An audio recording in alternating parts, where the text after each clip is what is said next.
Və növbəti məsələmizə baxaq. Bu da çox maraqlı bir məsələdir. Məsələmizin şərtində deyir ki, Pekin şəhərinin 40 şimal enliyi 115 şərq uzunluğu. Yerin xəyali ox ətrafında orta fırlanma sürətini hesablayın. Biz hər hansı bir məntəqənin belə də yerin xəyali ox ətrafında fırlanma sürətini hesablamaq üçün nə etməliyik?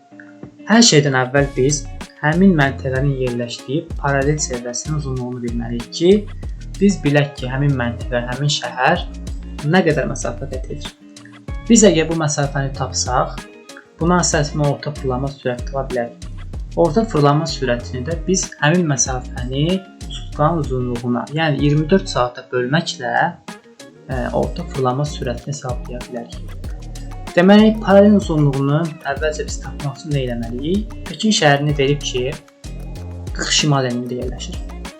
Biz bilirik ki, Bakı, Azərbaycan da 40 şimal enliyində yerləşdiyi üçün biz əzbərdən bilirik ki, bu 85,14 km bərabərdir. Yəni 40 şimal enliyində 1 dərəcəlik qövsümümüzün uzunluğu 85,14 km-dir.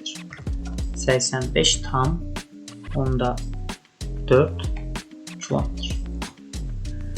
Biz nə edirik? Bizim paralel çevrəmizin uzunluğu, dərəcəsi bilirik ki, çevrə 360 dərəcədir. Biz həmin bu 1 dərəcəlik qövsüm uzunluğunu 360 dərəcəyə vurmaqla tapırıq nəyi? Tapırıq ki, demək Pekin şəhərinin yerləşdiyi həmin bu 40 şimal enliyinin 40 dərəcəyə paralel uzunluğunu. Bu da bərabər eləyir nəyə? Demək 85,4-ü 360-a vurduğumuz zaman eləyəcək. Demək 30.744 km. 30.744 km. Biz tapdıq ki, təqribən demək 40 dərəcəlik paralel uzunluğu oldu 30.744 km.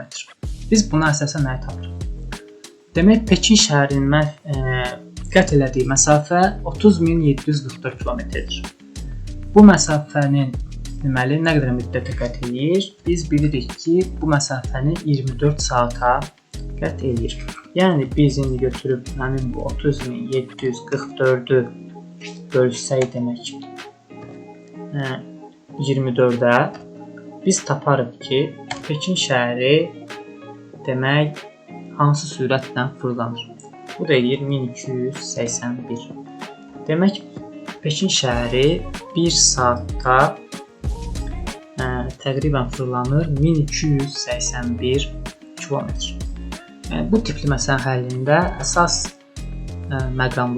incə məqamlar budur ki, biz şəhərin yerləşdiyi, məntəqənin yerləşdiyi paralel çevrəsinin uzunluğunu tapaq və həmin çevrənin uzunluğunu, həmin məsafəni biz bölək 24 saata və buna əsasən biz nə hesablayaq?